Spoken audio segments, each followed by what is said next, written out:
If I put a head on and change where this light is coming from, does it make it look like I'm not totally recording right after I just finished recording the last video? You're saying it doesn't? Especially when my bun was too high to actually put my hat on correctly? Today, I want to talk with you guys about another crazy seller forum. One big question that people have is about Amazon taking their money or holding their money. And this is especially true if you have multiple Amazon accounts. So let's just dive into the seller forum about Amazon stealing people's money and whether that actually is what's going on. So here is the forum title, which always gets me. It says, "To Amazon, who unfairly took my money." So we already know this is going to be really good because they're addressing something directly to Amazon in the seller forums from 6 days ago now. Amazon crashed all my money even though my account metrics were super, which is a big fear that I hear from a lot of people about having their accounts be in good health and then something happens. I fear about that as well. You know that if you've watched my channel before, due to customer complaint in Singapore. This is where things start to get interesting. Later on, we'll probably realize that they actually are selling in Singapore, and that's where this comes from. While satisfying about 200 customers a month, due to one customer complaint, I refunded the customer's full fee. They suspended all my accounts and reset my funds as of February. They suspended all my accounts, meaning either one of two things. One, they have multiple different Amazon selling accounts, which is a pretty big no-no. I'd even kind of toyed with the idea for content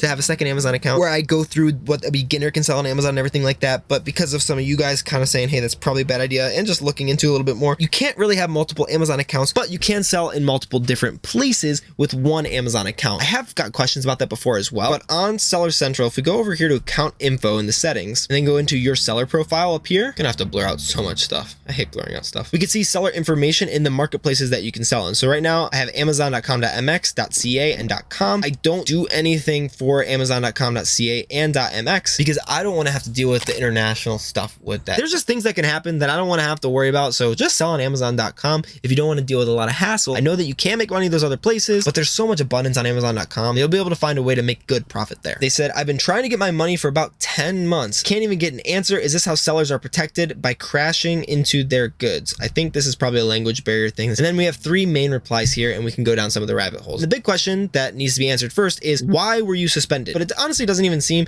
that this person wanted that. They just kind of wanted to send a letter to Amazon. But then they also get into this. Associated accounts are suspended when any of them are suspended. So even if they only sold one thing in Singapore and there's a customer complaint in Singapore and they have an amazon.com account, .ca, .mx, all those are going to be, if they're connected to one another by the same EIN, which is your tax identification number, if they are all under the same business, the same tax identification number, they're all going to get suspended, because if they can't trust you to sell in one place, why would they trust you to sell in another place? And then kind of Woofy down here does make a good point. Responding to, is this how sellers are protected by crashing into their goods? It says, yeah, that's exactly how sellers are protected, which is true. And it doesn't seem fair a lot of times if you're on one end of things, you're getting your account suspended. But if you're selling something that's counterfeit or something that is not actually the item, then if your account gets in trouble because of that, that makes a lot of sense. All right, let's follow this thread though to see what this guy says. It says, what was the customer's complaint? And the complaint apparently is that the product did not arrive.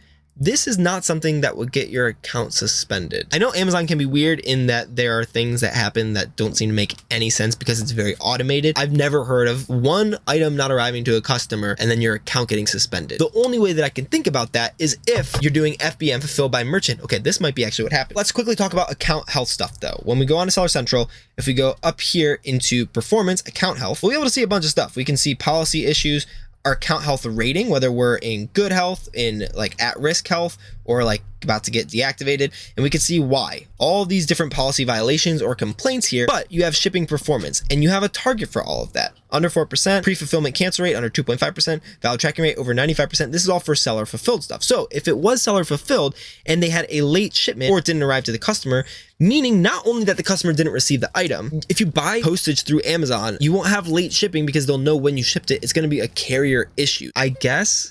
I don't really know. That doesn't make a lot of sense. But I'm sure that they're going to continue asking about this. I said, Singapore account suspended due to non-delivery of product to buyer and not enough money in my account to return it to the customer. Why was there not enough money in your account to return money to the customer? Was it because of Amazon fees? That also, in my mind, lends credibility to the fact that it was only like 1 or 2 things that have been sold. And then it says, Amazon gave me a bank account to refund the customer the fee and told me to deposit the fee. That makes sense. I linked the credit card to my account and demanded that the fee be refunded from there. The entire fee is refunded back to the customer. Amazon saw me as a scammer. They closed my account. I wouldn't pay the fee and I could have been fraudulent, as they said. Maybe they're saying that if I didn't pay the fee, I would have been fraudulent, as I said. However, I didn't do that. So yeah, they did pay the fee. I refunded the entire fee because I'm not a fraud. That doesn't really honestly prove a lot to Amazon. And so kind of moving down in this thread, ooh, Baby Yoda's down here again. They closed a Singapore account first due to policy violation, which makes sense, but that's also not what he said. If the Singapore account was closed due to a policy violation, that's not the same thing as having a late shipment. If we go back over here, look, shipping performance is one thing, policy compliance is a completely different thing. None of these: suspected intellectual property, received intellectual property,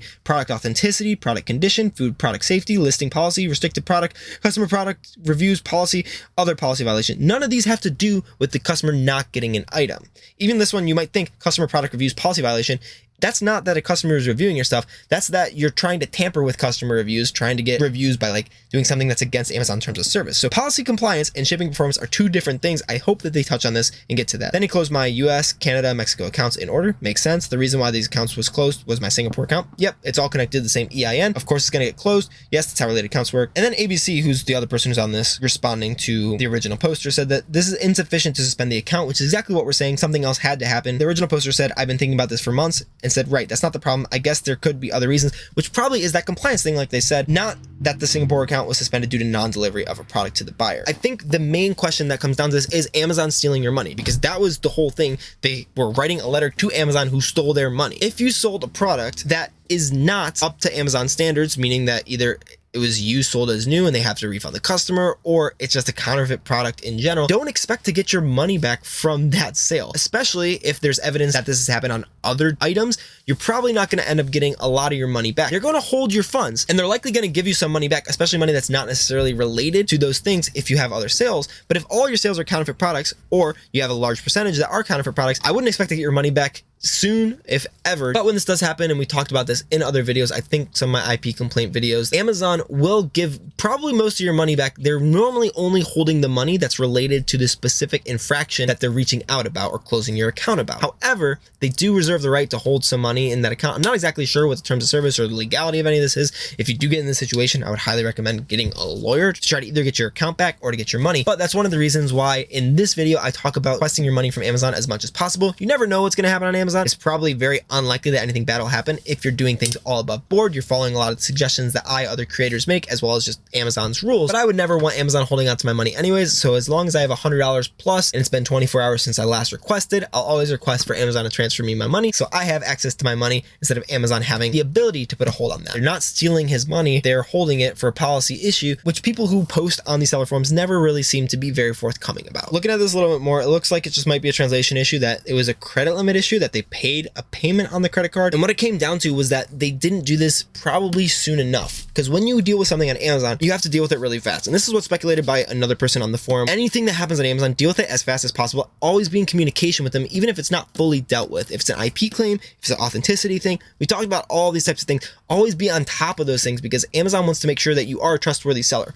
The more volume you do, the more leeway I think you'll end up getting. So the more you sell and the longer you sell on Amazon and you build that trust with Amazon, the less likely it is that they're automatically going to switch off your account. But especially if you're a newer seller, or if you haven't sold a ton, it's going to be a lot more likely that any small things can be questions for Amazon to look at if you should still be selling there. Definitely deal with things as fast as possible, because it seems like there wasn't enough on this person's card and they took too long to set a limit. And honestly, looking through the rest of this, it doesn't look like there is anything else that we could even necessarily look at with this person, because they stopped responding. And I think it just comes down to having a lot of Amazon accounts in a lot of different places. And that actually is one of the other reasons not to sell in these other locations, because a lot of stuff on Amazon is based on proportionality. If I've done $100,000 on Amazon US, but $5,000 on Amazon Canada, or just in terms of units, 100 units in Amazon US and 2 units in Amazon Canada, and one of those has a really bad customer complaint in Amazon Canada, and that gets my Canadian account suspended, my US account is going with it, no matter how much volume I do there, because they're tied to the same EIN. So I wouldn't necessarily recommend doing that unless you have really good reasons or feel really strongly about it, because there's enough profit to be made on Amazon US. These stories are always very interesting. If you want me to do more of these forums videos, like this video and let me know down in the comments. Watch my last forums video here